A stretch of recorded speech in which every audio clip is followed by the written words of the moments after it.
안녕하십니까, 불수입니다. 자, 오늘 1강 자바 프로그래밍에 대해서 살펴보도록 하겠습니다. 자, 오늘은 처음 프로그램을 접하는 초보 개발자들과 그 다음에 자바 언어의 탄생과 특징, 자바 프로그램 환경 설정 실행 방법에 대해서 살펴보도록 하겠습니다. 자, 처음 프로그램을 접하는 초보 개발자, 이렇게 제가 써놨는데요. 자, 여기에 제가 개인적으로 느끼는 개발자들, 초보 개발자뿐만이 아니고 개발을 함에 있어서 혼자 일을 한 게 아니라 여러 사람들, 회사에서 여러 팀원들과 같이, 동료들과 같이 일을 하겠죠. 그럴 때 개발자가 일단 기본적으로 가져야 할 자세에 대해서 제가 한번 개인적으로 느끼는 것에 대해서 몇 가지를 써놨습니다. 하나씩 살펴보도록 합니다. 자, 개발자는 계획적인 사고를 가져야 한다. 그죠? 개발자는 일정 관리, 그죠? 프로젝트를 할 때 일정을 1년, 2년, 3년 막 넉넉히 주는 게 아니겠죠. 그래서 정해져 있는 일정 내에 프로젝트를 완수하기 위한 일정 관리를 여러분이 생각을 하셔야 되겠고요. 그 다음에 품질 관리. 개발을 하는 게 개발을 하는 것도 중요하지만 개발을 다 해서 기능 구현을 다 했어요. 근데 그걸로 해서 실행을 딱 했더니 속도가 너무 떨어진다던가 실제로 사용하는데 문제가 있어요. 그러면 그 솔루션은 문제가 있고 품질이 떨어지는 솔루션이겠죠. 자, 그래서 내가 개발을 하는 것도 좋지만 얼마만큼 효율적으로 잘 돌아가게 만드냐, 그것에 대해서 여러분이 생각을 하시면 좋습니다. 자, 다음에 위험에 대비한 전체적인 계획이 있어야 한다. 여러분이 위험이라고 하는 거는 인력이 갑자기 어떻게 변동이 생긴다든가 아니면 예상치 못한 일이 생길 수가 있습니다. 프로젝트를 개발하다 보면, 진행하다 보면, 그럴 때 여러분이 위험에 대비하는 자세를 가질 수 있어야 됩니다. 물론 이런 것들은 초보 개발자들, 처음 개발을 시작하시는 분들이 관리하기는 상당히 어려운 부분이 많습니다. 주로 프로젝트 리더라든가 팀 리더, 그분들이 많이 이런 거에 대해서 항상 신경을 쓰고요. 하지만 초보 개발자도, 개발을 처음 시작하시는 분들도 처음부터 이런 사고방식을 약간 염두를 해두고 개발하시면 나중에 많은 도움이 될 수가 있습니다. 자, 다음에 팀원들은 무조건 사이가 좋아야 한다.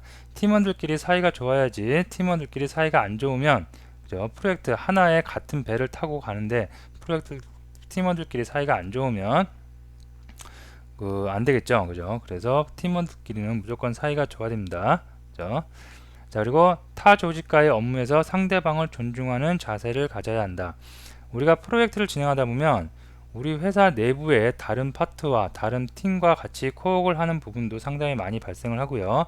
또는 외부 다른 회사와 다른 회사의 개발자들과 같이 작업을 할 일이 굉장히 빈번히 발생을 합니다. 그럴 때 타 조직과의 업무에서 상대방을 존중하는 자세를 가져야지, 내가 만든 솔루션 나는 양보할 수 없다, 너희 쪽만 무조건 내가 만든 거에 따라와라 라고 하면 서로 불화가 생겨갖고 프로젝트가 원활히 진행될 수가 없습니다. 그래서 코업을 한다는 거, 서로 협력을 한다는 거니까 서로 협력을 잘 해서 상대방을 존중하는 자세로 프로젝트를 임해야 되겠습니다. 자, 다음에 프로젝트 4번, 프로젝트 일정을 개인의 입장에서 생각하지 말고 같이 일하는 사람의 입장에서 생각해야 된다. 자, 프로젝트를 진행하다 보면 선행으로 먼저 개발을 하는 분들이 있을 수가 있고요. 그 다음에 그 선행하시는 분들이 만드는 걸 갖고, 그 다음에 뒤에서 같이 따라오시는 분들이 있을 수가 있습니다. 자, 근데 선행 작업을 하시는 분들이 너무 앞에 일정을 다 소비를 해버리면 뒤쪽에서 개발하신 분들은 난감한 상황에 처할 수가 있겠죠. 자, 그래서 일정은 개인에 맞춰서 관리하는 게 아니라 조직 전체, 팀 전체의 일정을 생각을 해서 여러분이 항상 일정에 맞게 업무를 하시면 되겠습니다. 자, 다음에 5번, 타인의 지적을 긍정적으로 받아들일 수 있어야 한다. 자, 내가 만든 솔루션, 내가 만든 기능 구현에 대해서 다른 사람이 봤을 때, 동료가 봤을 때, 또는 팀장님이 봤을 때, 프로젝트 리더가 봤을 때 이런 방법보다는 다른 방법이 더 좋을 수가 있다고 얘기를 해줄 수가 있습니다. 자, 그러면 그 방법이 100% 옳지는 않겠지만 일단 그거를 받아들이는 자세가 필요합니다. 자, 그래서 그런 그 새로운 새로운 방법으로 한번 테스트를 한번 해보고 새로운 방법이 더 좋다라고 하면 그 방법으로 다시 개발을 할 수 있는 그런 자세가 중요합니다. 자, 6번 100% 완벽한 프로그램은 없다. 꾸준히 리팩토링을 하고 종료된 프로젝트의 경우 개인적으로 최적화된 구조에 대해서 연구하자. 자, 이거는 좀 사실적으로 현실적으로 좀 어려운 말일 수가 있고요. 좀 현실하고 동떨어진 얘기인데 그래도 제가 한번 적어봤습니다. 자, 프로젝트가 끝났어요. 그러면 일단은 프로젝트에 버그도 없고 잘 실행이 되는 프로그램을 개발을 했습니다. 자, 그러면 다음 프로젝트가 이제 또 들어가요. 자, 근데 프로젝트가 끝났다 그래서 그 프로젝트 그냥 끝났다 그러고 그냥 신경 안 쓰고 그럴 게 아니라 내가 다 개발을 했지만 완료를 했지만 그 프로그램을 다시 한번 쭉 리뷰를 하면서 잘못되진 않았지만 이 부분을 이렇게 구조를 바꾸면 더 좋은 프로그램이 될 수 있겠다. 그런 자세를 갖는 게 중요합니다. 그래서 개인적으로 항상 프로그램의 최적화된 구조에 대해서 연구를 하는 자세가 중요합니다. 그래서 완료된 프로젝트에서 계속 그렇게 최적화에 대해서 고민을 하다 보면 다음 프로젝트에서 더 좋은 결과물, 솔루션, 개발물이 나올 수가 있겠습니다. 자, 다음에 7번 회사에서 시키는 것에 무조건 오케이 하는 자세는 좋지 않다. 조금 뭔가 유치한 말일 수도 있겠지만, 자, 이게 개발자들이 왜 중요하냐면 나는 우리 회사에 굉장히 내 몸 바쳐갖고 열심히 일하는 일꾼이 되겠다. 그죠? 좋은 자세입니다.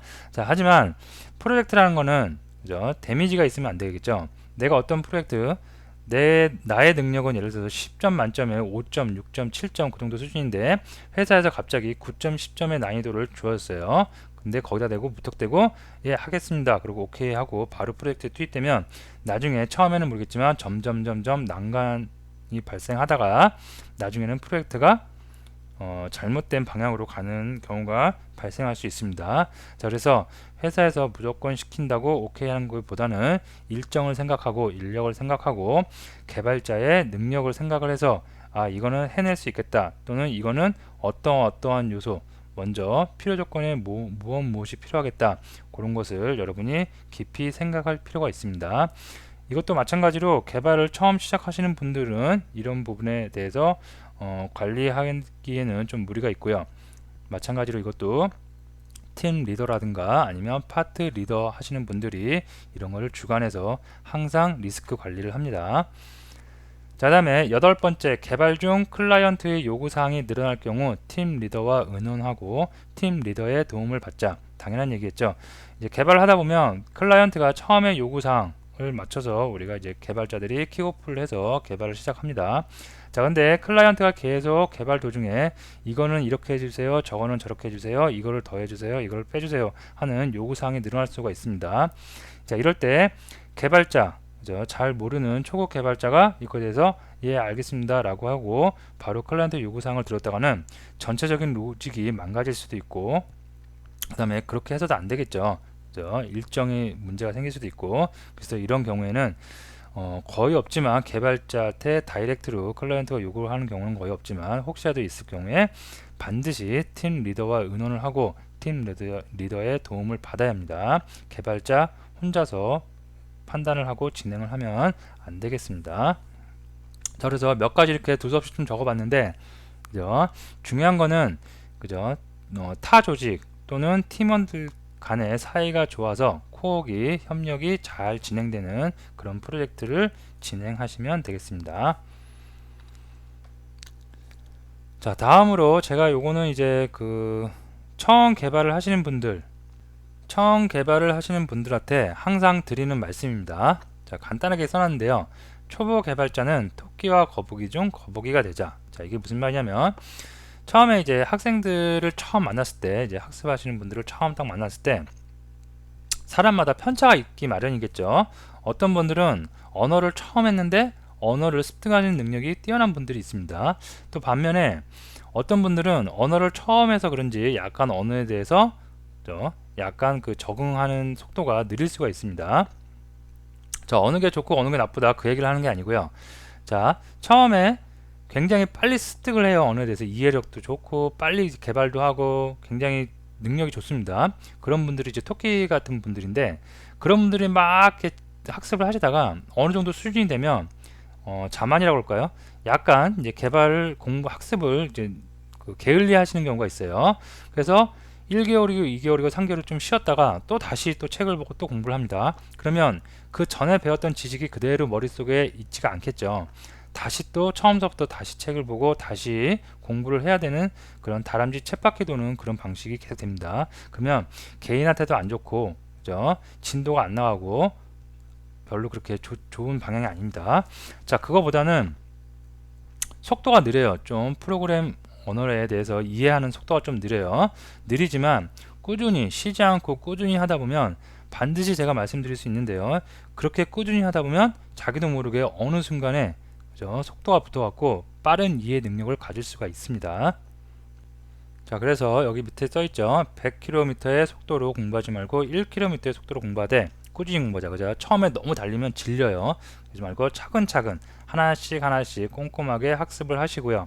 그 대신 꾸준히 공부하다 보면 내가 지금 달리고 있는 차의 속도가 1km지만 나도 모르게 어느 순간에 가속도가 붙어서 100km 그 이상의 속도가 나올 수가 있습니다. 그래서 반드시 꾸준히 공부하는 습관을 들이시는 게 좋습니다. 자, 다음에 그리고 이제 그 앞에까지는 저의 이제 서론적인 내용이었고요. 저의 개인적인 얘기들이었고, 자, 이제부터 자바와 관련된 얘기를 한번 해볼까 합니다. 자, 1-2 자바 언어의 탄생과 특징. 그래서 자바 언어가 언제 탄생을 했고 특징이 무엇인지에 대해서 알아보도록 하겠습니다. 자, 이 부분에서는 탄생은 별로 그렇게 뭐 그냥 들으시면 되고요. 중요한 내용은 아닙니다. 자바가 언제 탄생했냐 그런 게 개발하는 데는 별로 그렇게 중요한 요소는 아니지만 그래도 우리가 자바 언어를 하니까 자바가 어떻게 탄생을 했는지에 대해서 잠깐 알아보는 시간 같고요. 그 다음에 특징, 이거는 특징은 잘 알아두시면 많은 도움이 될 수가 있겠습니다. 자, 먼저 자바 언어의 탄생에 대해서 알아보도록 하겠습니다. 자, 1990년대 초에 자바가 탄생을 하였다고 합니다. 자, 근데 탄생을 하고 나서 바로 사람들이 알 수는 없겠죠. 그래서 일반적인 사람들이 알게 된 시기는 1990년대 말경에 이제 사람들이 자바를 알기 시작했다고 합니다. 자, 누가 만들었느냐? 제임스 고슬링이라는 사람이 가전제품의 효율적인 사용을 위해 프로그램 언어로 자바를 만들었다고 합니다. 그래서 제임스 고슬링이 처음에 어떻게 하면 집에 있는 가전제품을 냉장고, TV 이런 가전제품을 효율적으로 사용할까를 고민하다가 만들어낸 언어가 바로 자바 언어입니다.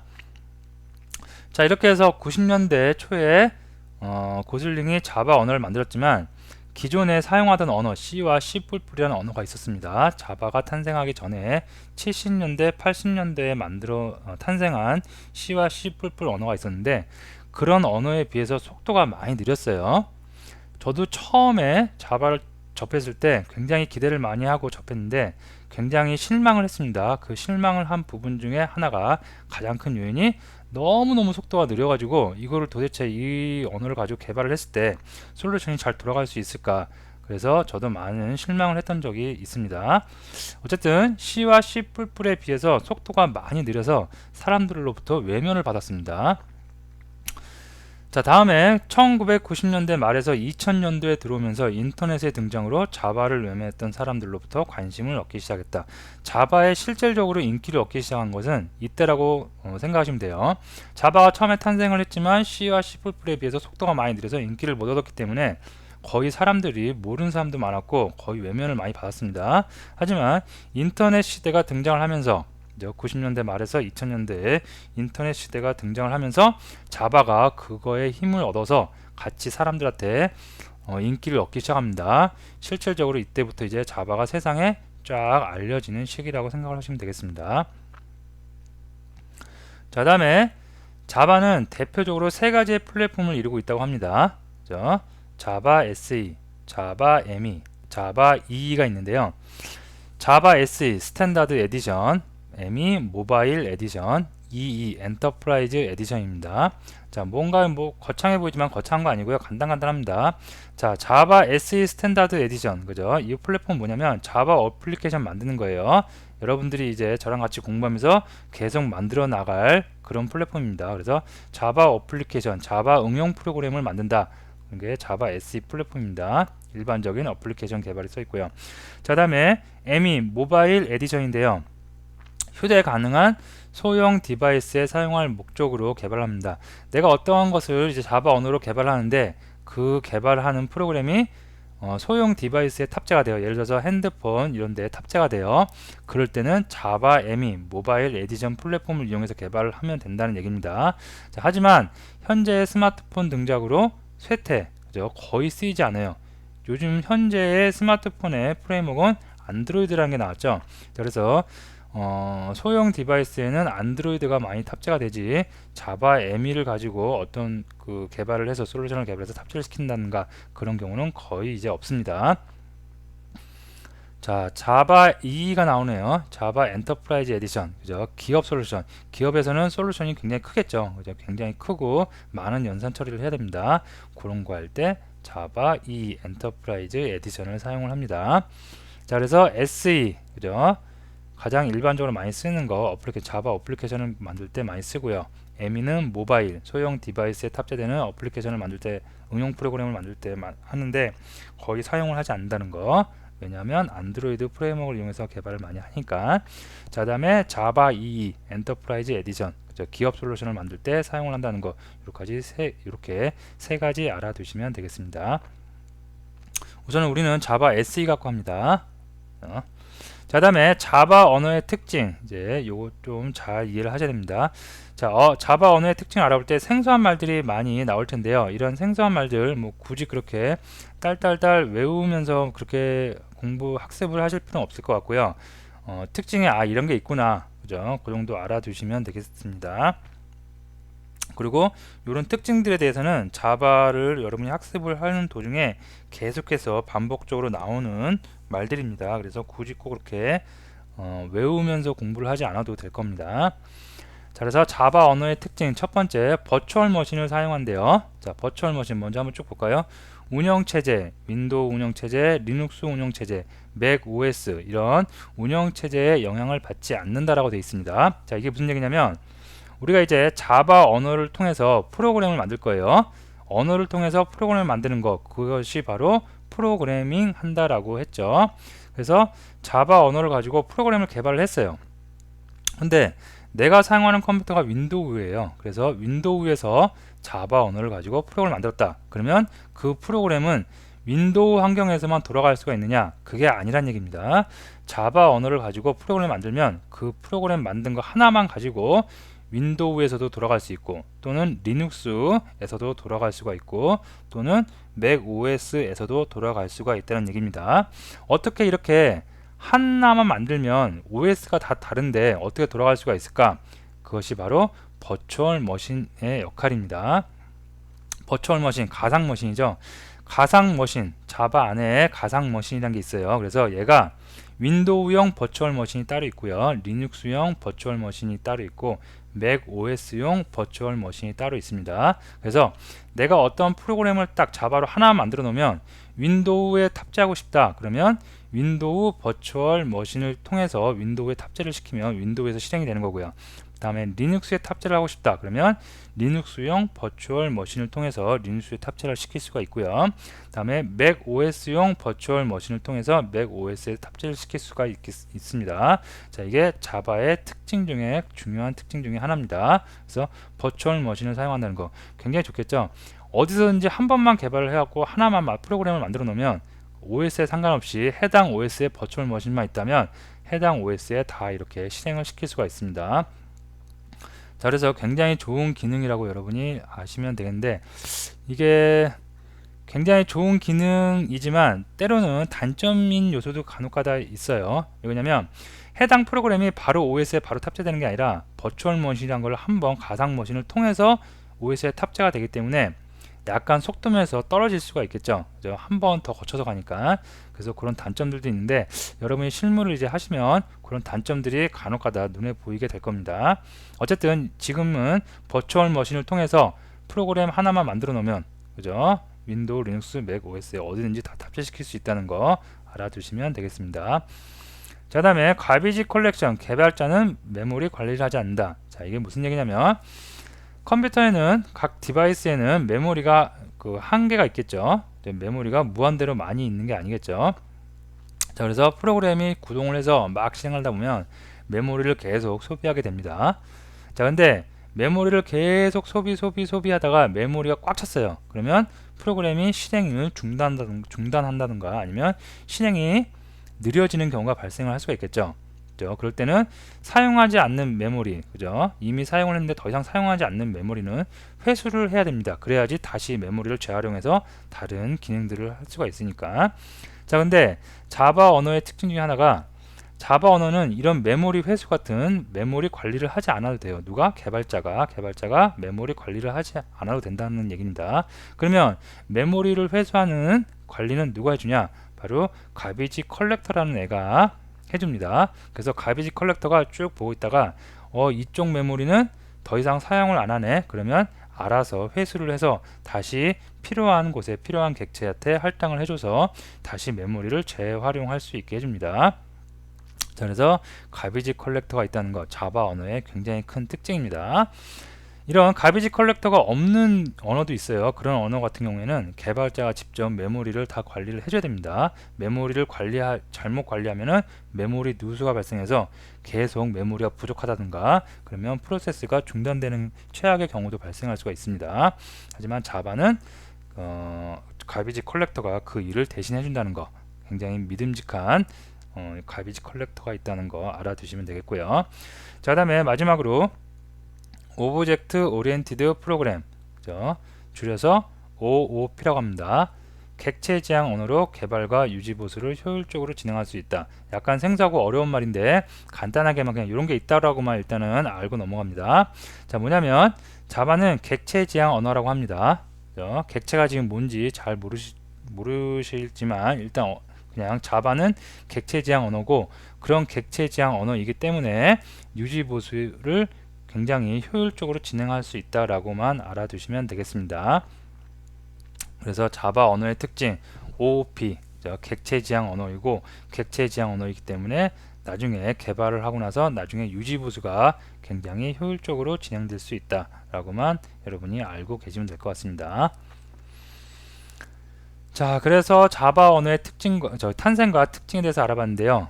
탄생은 아까 말씀드렸듯이 그냥 이런 역사가 있다, 히스토리가 있다라고 정도만 알아두시면 될 것 같고요. 그다음에 특징은 조금 깊이 알아두시면 되겠습니다. 버추얼 머신이라는 걸 사용하기 때문에 어떤 운영체에서든지 다 돌아갈 수가 있다. 가비지 컬렉터가 있어서 메모리 관리를 개발자가 하지 않아도 된다. 그 다음에 OOP, 객체 지향 언어이다. 자바는. 그리고 객체 지향 언어이기 때문에 유지 보수의 효율성이 높아진다 라고 여러분이 알고 계시면 될 것 같습니다.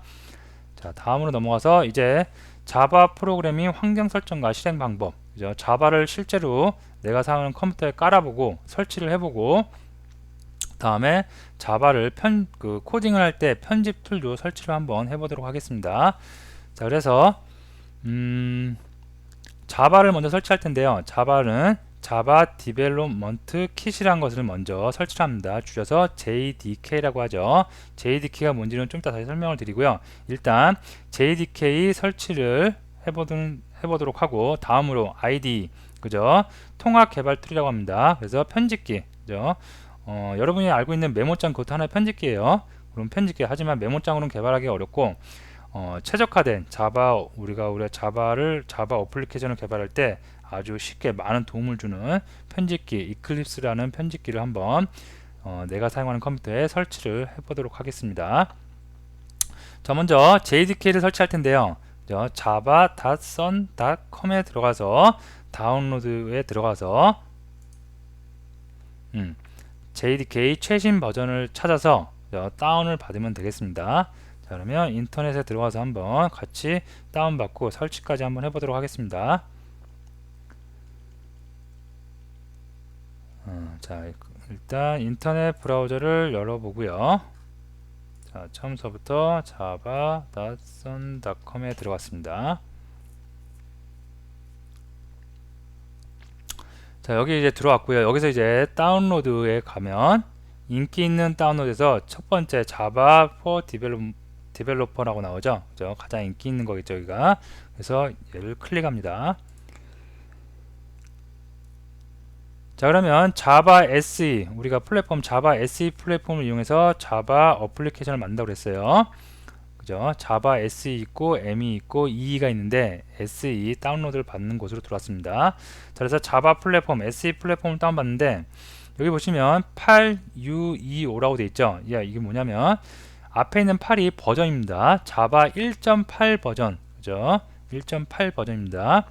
근데 1.8이라고 안 쓰고 8이라고 그럽니다. 그래서 자바 1.8 버전을 다운받을 거고요.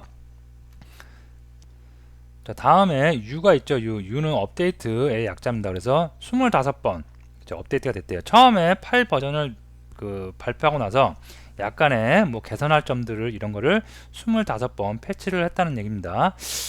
개인적인 건데 새로운 버전을 내고 나서 한 25번 정도 패치를 했다면 그래도 어느 정도 안정화가 많이 된 플랫폼이라고 생각을 하시면 됩니다. 근데 출시를 했는데 업데이트가 아예 안 됐거나 업데이트가 예를 들어서 뭐 세 번째, 네 번째, 다섯 번째 그런 초창기다 그러면 약간 꺼리고 차라리 그 하이 버전, 지금 예를 들어서 8이면 그 하이 버전 7 정도를 다운받아서 여러분이 개발하시는 게 더 좋을 수도 있습니다. 왜냐면 패치가 그만큼 이루어지지 않았다는 것은 아직 개선점이 많이 수정되지 않았다라고 여러분이 생각을 하셔도 될 겁니다. 자, 그래서 어쨌든 저는 최신 버전 8U25를 한번 다운받도록 하겠습니다. 여기를 클릭해서 들어가면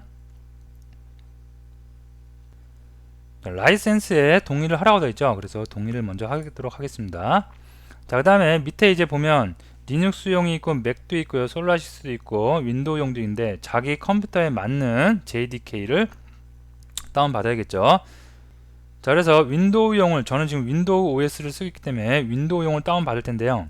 자, 윈도우 보면 386 32비트용이 있고 그 다음에 윈도우용 64비트용이 있습니다. 둘 중에 하나를 다운받으면 되는데 자기가 사용하는 컴퓨터가 몇 비트인지, OS가 몇 비트 환경인지, 시스템이 몇 비트인지 알고 그 다음에 다운을 받아야겠죠. 자, 제 컴퓨터의 경우에는 자, 내 컴퓨터에서 속성에 딱 들어가니까 시스템 종류 64비트 운영체제, 그죠? 64비트 기반으로 해서 프로세스가 돌아간다고 되어 있네요. 자, 그래서 제 컴퓨터는 64비트고요. 혹시나 32비트 사용하시는 분들은 32비트용을 다운받으시면 되겠습니다. 저는 64비트니까 64비트를 다운받을게요. 자, 그래서 다른 이름으로 저장해서 자, 다운받을 게 몇 가지 되니까 컴퓨터 내에 폴더 하나를 만드셔서 거기다가 모두 같이 다운받도록 하겠습니다. 저는 내 PC에 C 드라이브 자바 렉이라는 폴더를 만들었고요. 여기에 이렇게 다운을 받도록 하겠습니다. 저는 이미 다운을 받아놨으니까 요거를 쓰도록 하고요. 여러분들은 잠시 동영상을 멈추시고 요거를 다운받고 또 다시 진행해 주시면 되겠습니다. 저는 취소를 누르고 여러분 저장 눌러야겠죠.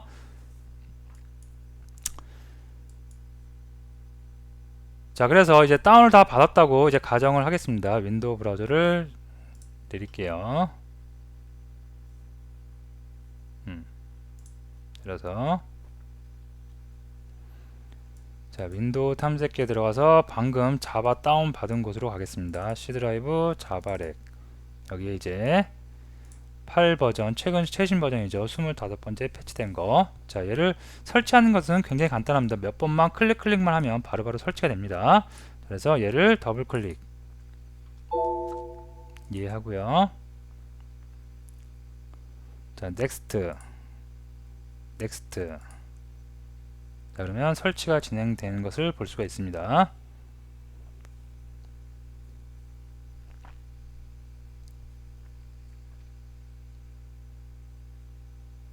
설치는 그리 오래 걸리지 않습니다. 금방 설치됩니다.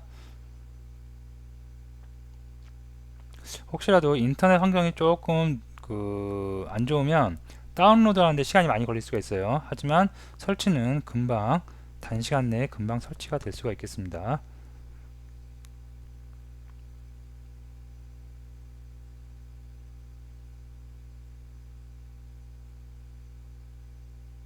자, 요 위치에다가 설치를 하는데 저는 그냥 기본적으로 프로그램 자바 요 위치에다 그대로 설치하겠습니다.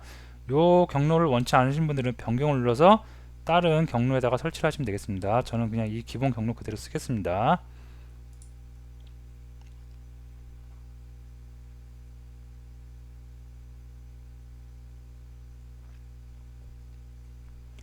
자바 설치 중이라는 상태가 나오고요.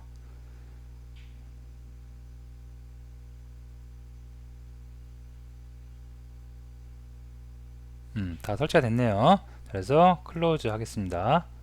successfully installed 나오네요. 자, 자바가 다 설치됐는데, 자바가 다 설치된 건 어디서 확인할 수 있냐면, 아까 설치된 경로 있었죠. 자, 저는 C 드라이브에 프로그램 파일에 여기 있네요. 자바 폴더가 만들어지고, 여기 안에 보면은 8 버전을 1.8을 8 버전이라고 한다고 그랬죠. 그래서 25번째 패치된 JDK가 설치가 됐습니다. 요 밑에 JRE도 설치가 됐는데, JDK와 JRE는 잠시 후에 다시 뭐가 JDK이고 뭐가 JR인지 다시 살펴보도록 하겠습니다. 자, 저는 자바가 일단 다 설치가 됐고요. 자, 그 다음에 다시 자료로 와서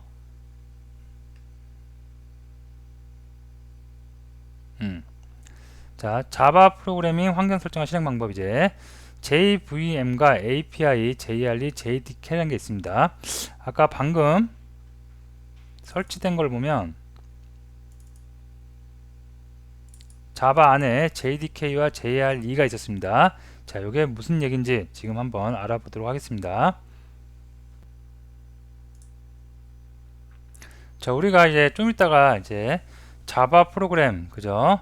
그 코딩된 개발 문서를 만들 텐데요. 그 문서의 확장자는 .java입니다. 이렇게.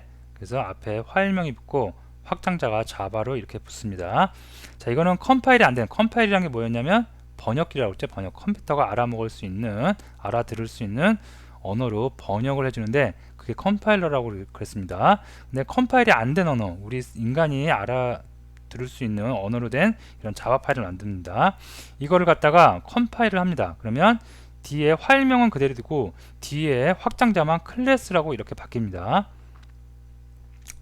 클래스라고 바뀌어요. 그 다음에 이 클래스 파일을 윈도우형 버추얼 JVM, 자바 버추얼 머신, 리눅스용 자바 버추얼 머신, 맥킨토시용 자바 버추얼 머신을 통해서 각 OS에 이렇게 실행을 할 수가 있겠습니다. 그래서 여기까지가 개발 영역이고요. 그 다음에 이 개발에서 나온 프로그램을 이렇게 버추얼 머신을 통해서 해당 OS에 탑재시키는 거, 여기를 실행 영역이라고 합니다. 자, 근데 컴파일 되는 거, 그죠? 여러분이 나중에 살펴볼 텐데, 컴파일 우리가 하는 게 아니라 자동으로 해줍니다. 그래서 우리는 여기까지만 신경을 쓰면 돼요.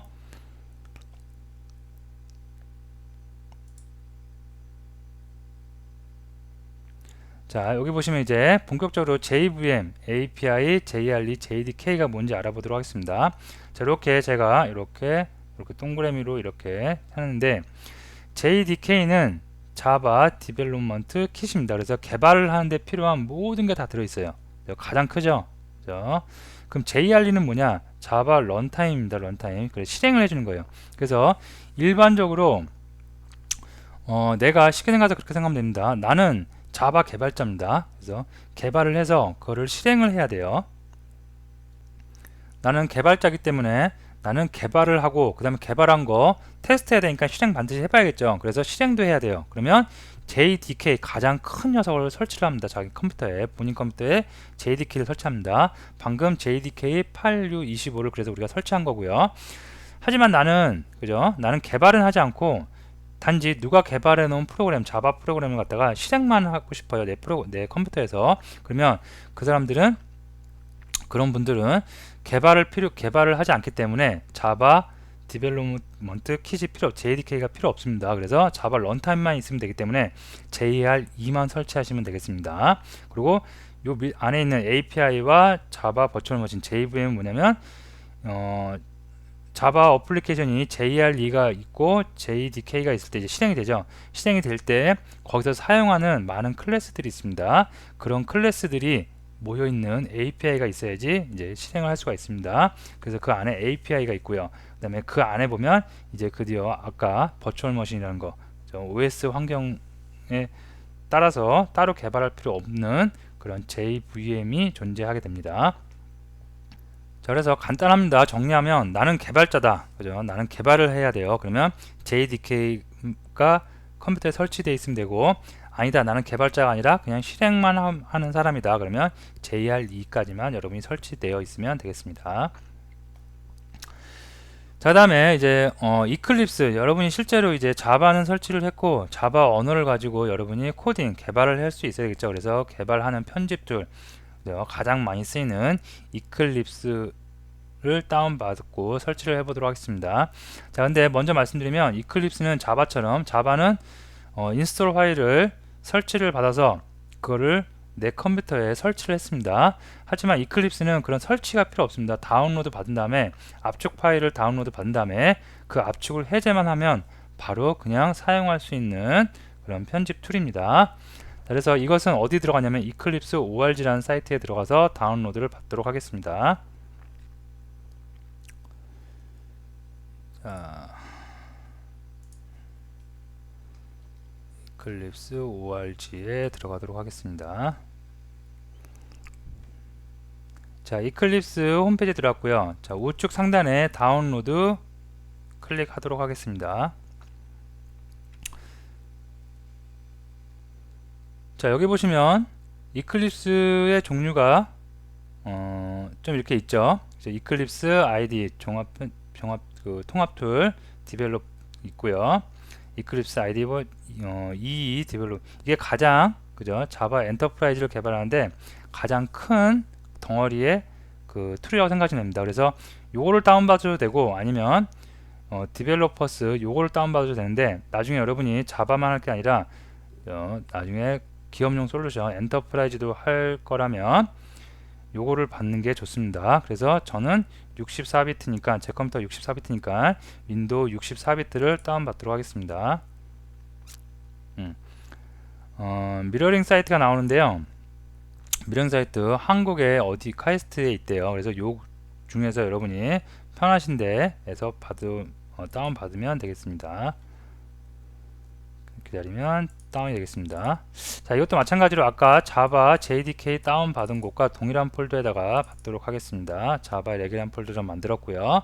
이 안에 받는데 저는 이미 받아놓은 게 있습니다. 그래서 여기서 저는 따로 받지 않고요. 여러분들은 여기다가 저장을 눌러서 꼭 다운로드를 받으시면 되겠습니다.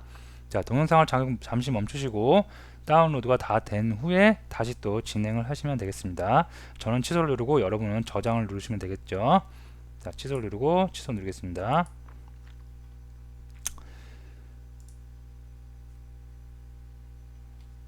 자, 이렇게 해서 저는 이클립스 다운을 받았고요.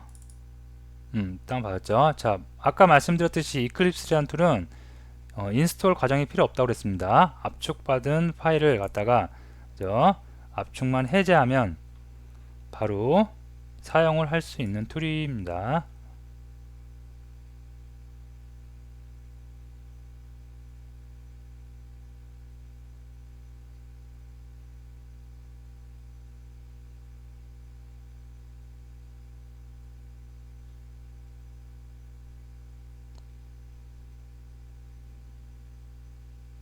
용량이 좀 커서 좀 시간이 걸리네요.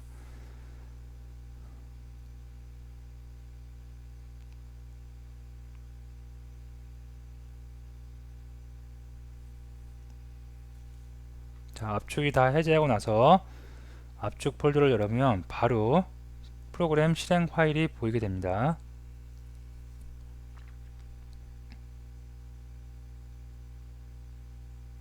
자, 그대로 다 됐습니다. 자, 그러면 이렇게 압축 해제한 폴더가 보이고요. 이 안에 보시면 이클립스 EXE라는 파일이 보입니다. 아이콘 보이죠? 자, 그리고 요거를 바로 더블 클릭만 하면 바로 실행이 됩니다. 한번 실행해 보도록 하겠습니다. 더블 클릭. 이클립스 실행이 되고 있습니다.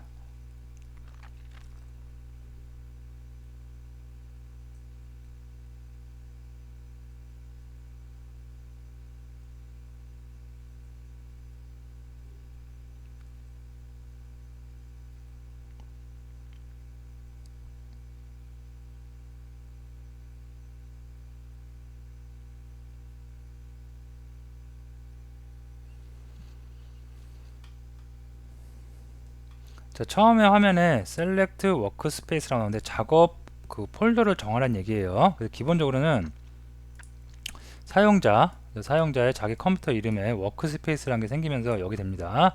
자, 근데 저는 워크스페이스를 한번 바꿔볼게요. 저는 워크스페이스, 여러분들 이거 쓰셔도 되고 여러분이 다른 그 워크 작업 공간을 정하셔도 됩니다. 일단은 내 PC에 C 드라이브에 작업 렉에 아까 폴더 여기에 워크스페이스를 이렇게 만들어 놨습니다. 여기로 작업 공간을 정하도록 하겠습니다. 그래서 자바렉의 워크스페이스, 이건 여러분들 마음입니다. 자, 그리고 밑에 보면 use this as 해갖고 디폴트 요거 다시 묻지 않겠냐고 체크하는 부분입니다. 이거를 계속 쓰려면 체크를 하시고요. 계속 변경하시려면 체크 안 하시고 하면 되겠죠. 물론 이거 체크했다고 해서 이 작업 공간을 나중에 바꿀 수 없느냐, 그건 아닙니다. 나중에 이클립스 메뉴에 또 바꾸는 곳이 있습니다. 자, 오케이 하겠습니다.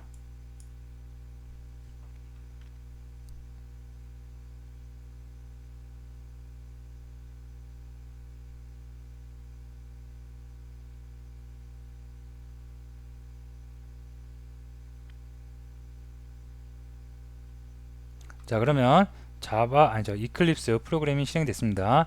저는 첫 화면은 저하고 약간 다를 수가 있어요. 첫 화면에 여기에 인트로라고 갖고 뭐 안내 그 창이 뜰 수가 있어요. 그거는 X로 닫아버리시면 됩니다.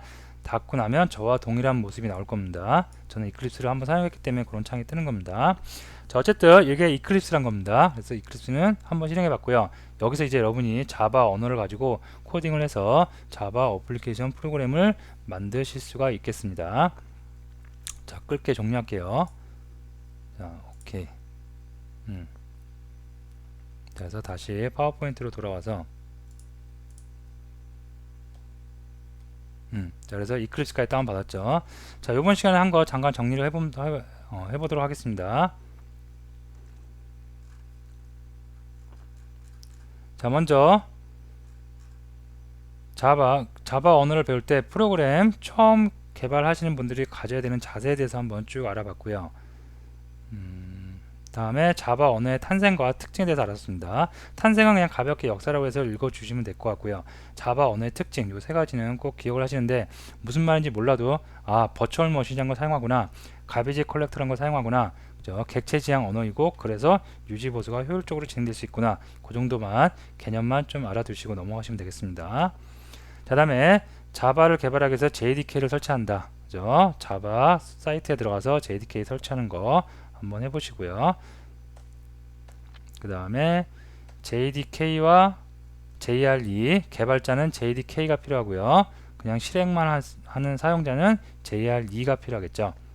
그리고 우리가 개발을 한 소스, 소스는 자바라는 확장자를 가지고 그 다음에 그거를 컴파일러를 통해서 컴파일하면 클래스 파일이 만들어지고요. 그거를 각각의 OS 버추얼 머신을 통해서 OS에 탑재돼서 실행이 된다는 거, 이런 순서 알아두시면 되겠습니다. 자, 다음에 이클립스 org 들어와서 이클립스를 다운받는데, 이클립스는 설치 프로그램이 아니라 다운로드해서 바로 압축 해제만 하면 바로 사용할 수 있는 툴, 편집 툴이라는 거, 가장 개발자들이 많이 사용하는 툴입니다. 그래서 오늘은 여기까지 이클립스 다운받아서 설치하는 것까지 한번 해보는 걸로 마치도록 하겠습니다.